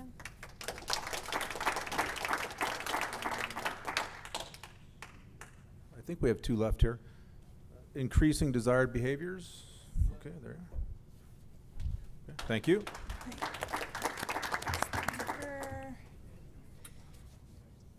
This is the clicker here. Let me just test to make sure this is good to go. Okay, hi, my name is Dominique. I want to thank you for your time today. I want to thank the organizers for putting this together and providing this opportunity for us here. I am going to start with introduction. I am representing Increasing Desired Behaviors, and we are a behavioral health company. And so a little bit about, wrong way. Okay. A little bit about my organization, Increasing Desired Behaviors, IDB, strives to improve the quality of life for every member we serve, from patients to employees, from members of the community, by providing tailored services, exceptional customer relations, and disseminating empirical behavior analytic information. What the heck does that mean? So essentially what that means is we serve the Hemet area by providing therapy in home and in clinic, and the type of therapeutic modality that we provide is behavior modification, so also known as ABA, which is short for Applied Behavior Analysis. So we exist to support individuals with understanding behavior, evaluating why it happens, and helping individuals create a plan to improve, right? Oops, wrong way again. So I am the founder, and I am a BCBA, so I'm gonna kind of talk to everybody, if that's okay. So I'm a BCBA. So what is a BCBA? A BCBA is short for Board Certified Behavior Analyst, and I'm also an LBA, which is a Licensed Behavior Analyst. And so BCBAs specialize in behavior science and helping individuals improve their lives, right, and in communicating in a functional manner. Keep going the wrong way. So the current company that I have built was established in 2023. We've been operating for a year and a half. And our current team consists of administrative professionals. So our admin team, they're doing human resource work, they're doing referral processing, they're billing the insurance, they're doing scheduling for staff. And then we also have clinical professionals. So our clinical team consists of BCBAs, and as a BCBA, we work in teams. So underneath us, we can have an assistant behavior analyst, and we can also have a behavior technician.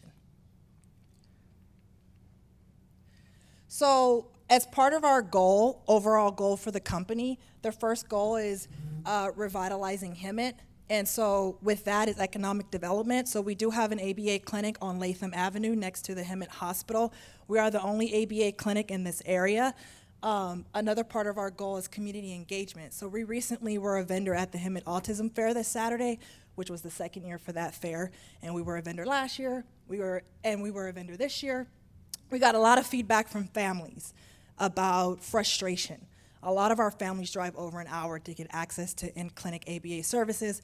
They're driving to downtown Marietta, they're driving to Temecula, they're driving to Redlands. So we want to make the community aware that we are here and we have our in-clinic office on Latham Avenue, and we want to close the gap to provide resources in this area. So that's part of the environmental justice in revitalizing Hemet, that we want to let families know that you do have access to this service that is a need, which goes to supply and demand.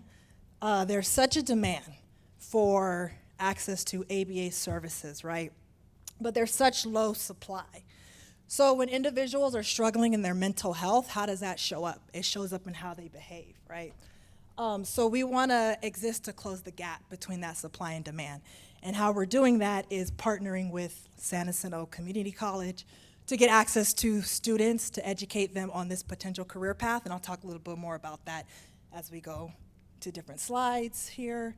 And then our third goal is to disseminate the science. How many of you knew about ABA before this presentation? Few hands?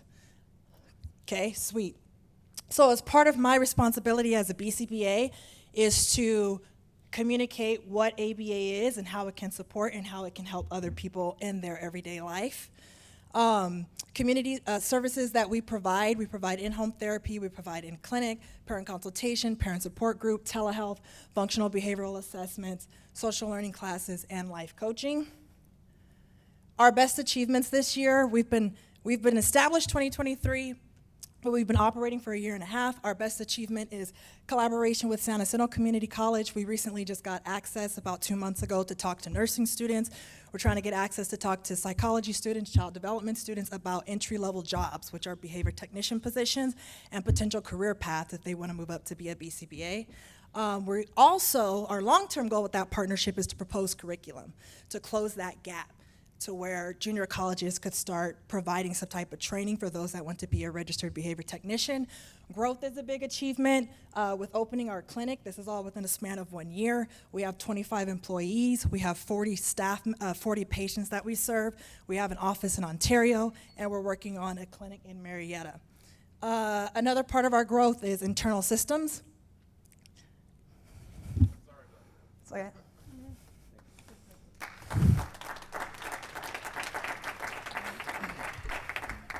I have a question. Yes. So where are you marketing now?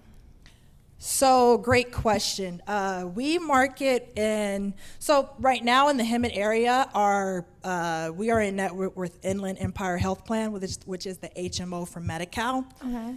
So we market in pediatric offices, and then we also market in areas where there's Medi-Cal.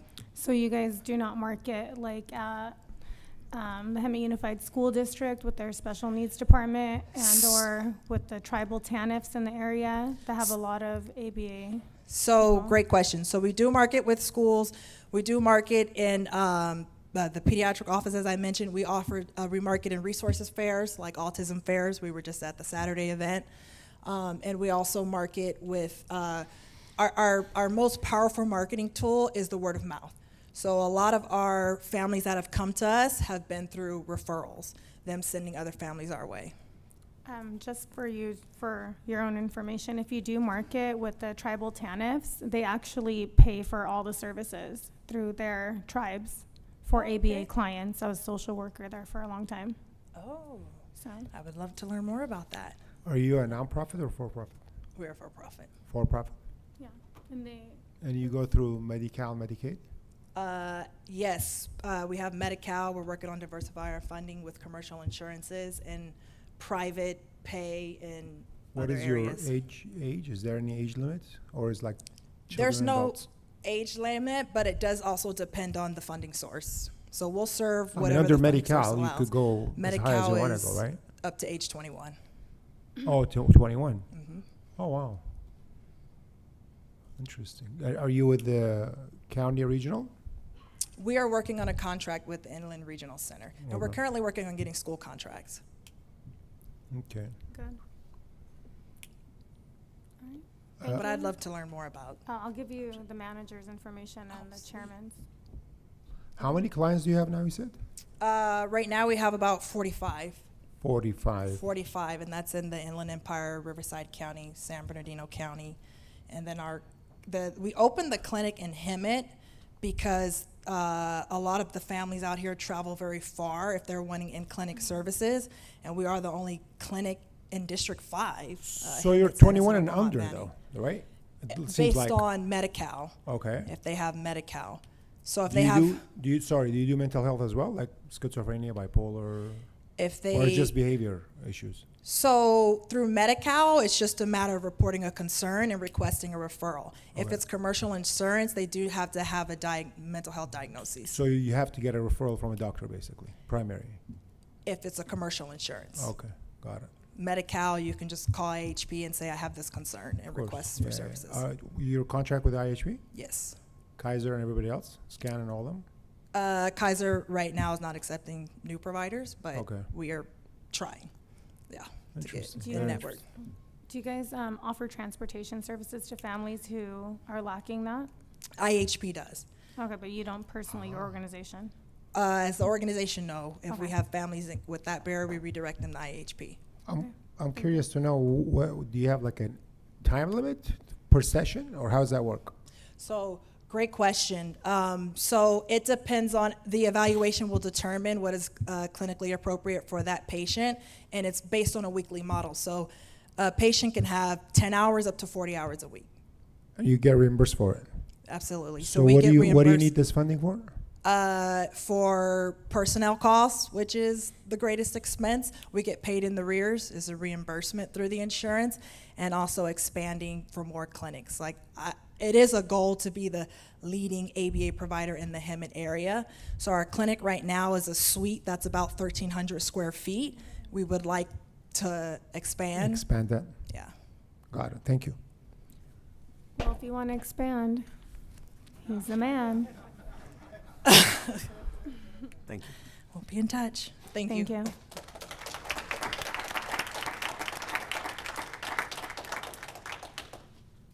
Thank you. So that concludes all the presentations. The judges will be coalescing here in one of the rooms. And they will be coming back with a winner probably in 5 to 10 minutes. So refresh your drinks and get ready for a winner. Thank you.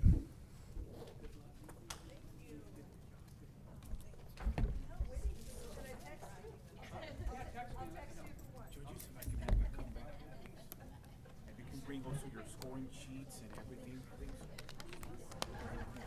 Yes, you'll come up here. We're gonna go back here.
Years of work. Yeah. And my best friend, she's trying to work on it. It's a need. So she's trying to work on it.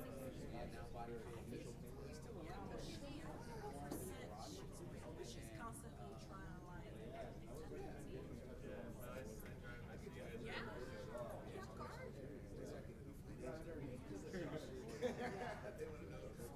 And what you were saying is you don't work directly with the customer. Like you're not working directly with the customer.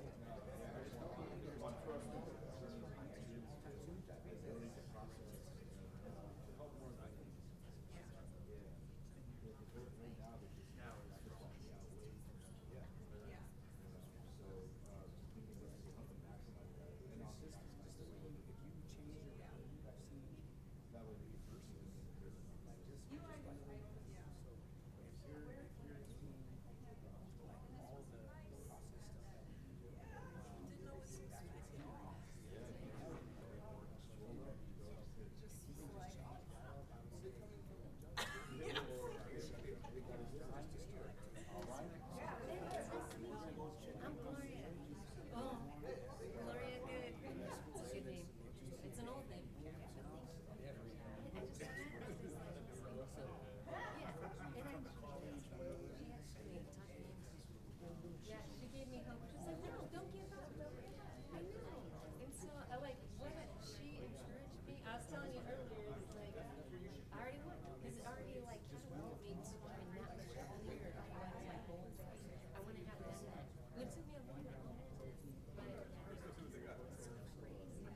Oh no, I don't. And I didn't know there was a clicker, so they didn't see any of my.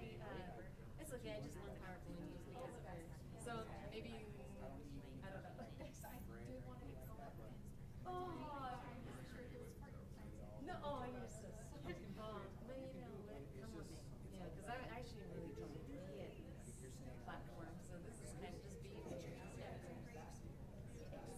I can stop laughing. I'm like, how did I get here? I know. What was your name? Linda.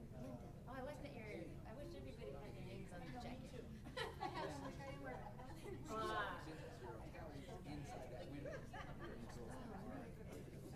Me too.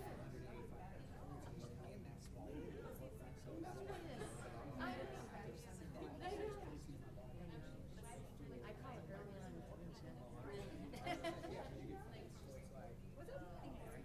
Yes, please. This will be awesome for you. Oh, can we get that behind us? And look at this, we're like, Christmas. Oh, we're Christmas. Oh my goodness.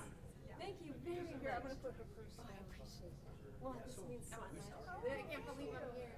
Come here, Linda. Can You gave a great presentation. I was saying, that's because of her. Oh, really? Wow, thank you. Wow. Okay, on 3. 1, 2, 3. Beautiful. Oh, thank you very much. Here, can I take yours? Oh, I pictures. Yeah, yeah. Okay. She's so I'm humble. on my Okay, I have them all. They're gonna take another one. She's so sweet. She does such a great job. You want one with Linda too? Yeah. Yeah, that's it. Linda, you just missed Joe. I can get it sure. Oh, no, I'm doing it with your one. Go ahead. Do you want me to also take one? Yeah, but go ahead. I'll take it after. Oh, perfect. Okay.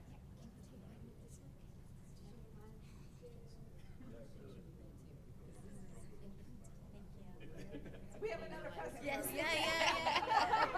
I was like, well, you guys, since you guys are doing it. Wherever I go,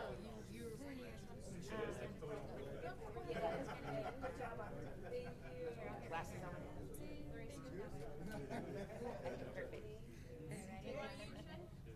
You want one too? Thank you so much. the first thing. Yes. Very good. Okay, on 3. 1, 2, 3. Another one. All right, another one.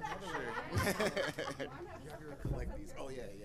It's dying, unfortunately, but it just died. Actually, you have your phone? No. Here, I got it. There you go. Come in, Bill. Middle? Yeah. All right, here we go. We'll bookend you. All right. Okay, and then another Perfect. We can ask everyone to slowly start taking your seats. We will be available here for pictures after with the judges and council as well. Beautiful. Make sure you tag us on that one, please. All right. Well, we have a drum roll goes without saying, and we do have the judges were deliberating in the back, and I believe we have a winner. But before we get into it, just a couple closing items, at least from my end, just an FY.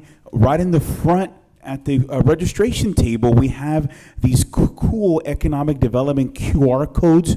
I would recommend that any business here grab that, because you'll be able to find out all of the up-to-date things we have in regards to grants, business connections, roundtables, what's happening, what sectors, upcoming projects, the list goes on. So definitely grab that QR code, which takes you to our website on the Economic Development webpage. And another thing, on the brand new fiscal year coming up, Council has given direction, has approved some CDBG funds for our local entrepreneurs. So July 1st, definitely contact me, because we'll have grants available for entrepreneurs to start up your business, okay? So big kudos to Council for their innovative thinking and really wanting to grow entrepreneurs in-house. So I'm going to pass it over to the judges here to see if they have any closing remarks before we announce the big winner. Harry, start off with you and work our way down. Thank you so much for having us here today. We really appreciate it. And of course, thank all of you for being here. It takes a lot of courage. It takes a lot of work, hard work, to get to be an entrepreneur, to get to be a startup. It's not a joke. I've done it myself multiple times, and I still do it, and I enjoy it every time. And that's what's going to take. You have to enjoy what you're doing to be successful. It's not about the money. It's about the success. Thank you. Yeah, thank you everyone for coming out. You guys all did wonderful, great presentations. Everyone touched bases on every single aspect of your businesses, and we appreciate everyone coming out today, and thanks for your time. You guys did great. I didn't want to be here, but I'm glad I was. Each and every one of you had something of value to present. And I'd like to get your information. If there's anything I can do to invest, even if it's just time, introductions, relationships, I'd like to offer that, make that available to everybody.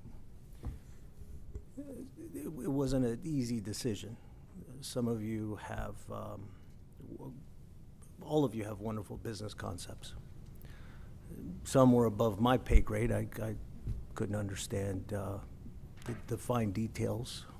I have a lot more questions, and unfortunately we're limited to time. But thank you for your wonderful presentations.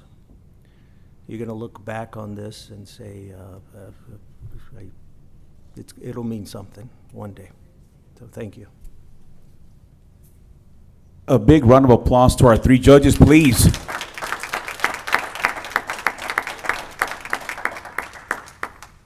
And before we announce the winner, I do want to make sure I pass it over to Dr. Ralph Berry for any closing remarks that he may have from the Mount San Jacinto College.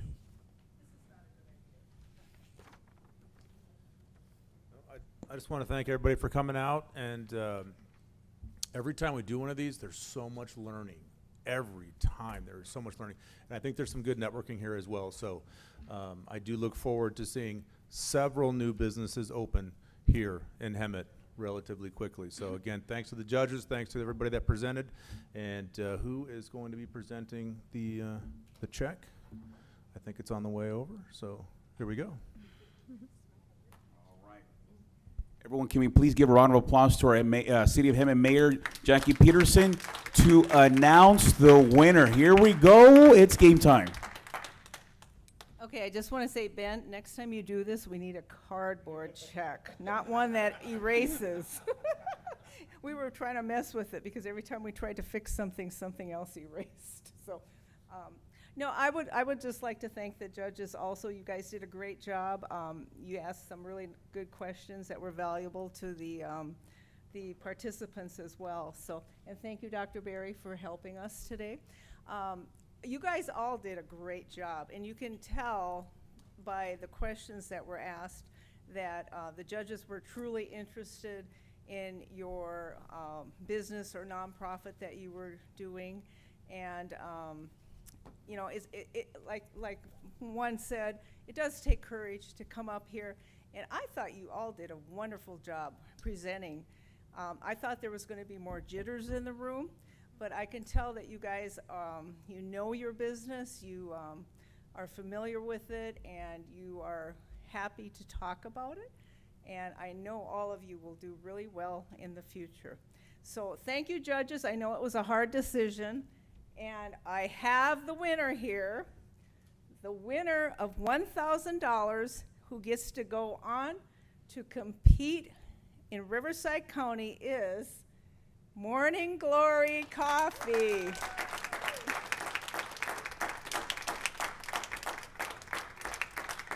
I'd shake her hand, but I don't want to mess this up. So go back just a little bit further. And then we can also ask the judges to please come on down for a quick photo, please.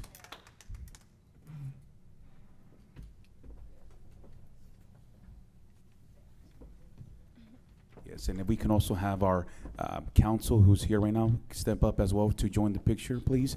We might have to scoot him more in the middle, Mayor.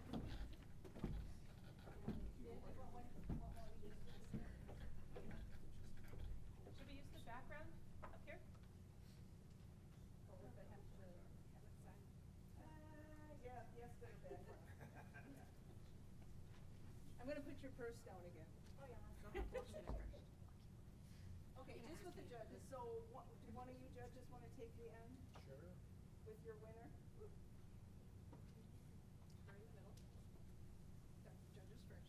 Judges first. Okay, on 3, 1, 2, 3. Perfect. Okay, and then Linda and I can be down here. You want to center your picture for the Oh.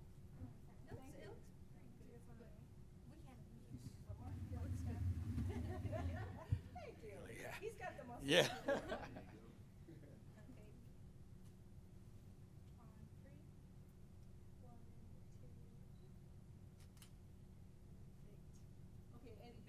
Perfect. Yeah. There we go. Now we got the whole crew here.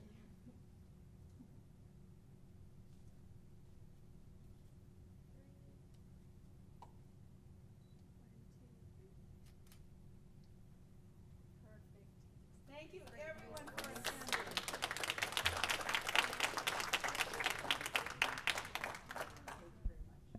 All right, everyone. Well, on behalf of the city of Hemet, thank you for joining us at the inaugural Hemet-San Jacinto Entrepreneur Fast-Paced Competition. It has been a pleasure on our behalf to host the first one, and we look forward to hosting future ones. Now, at this time, we will be concluding, but definitely stay around to network, get to know each other, and more importantly, find angel investors. So again, thank you again. We will see you at the next one. Thank you.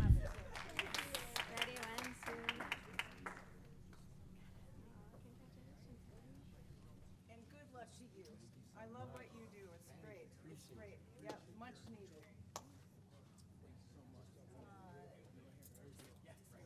That was fun.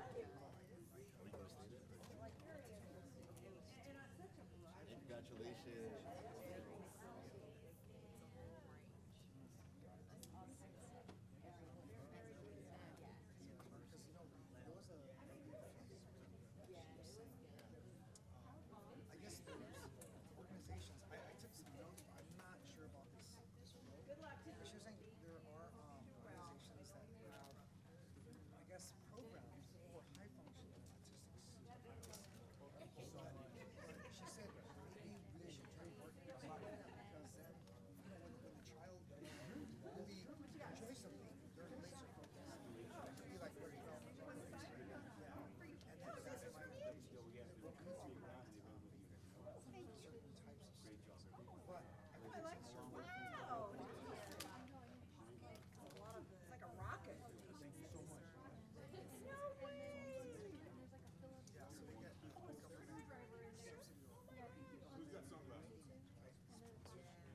Yeah.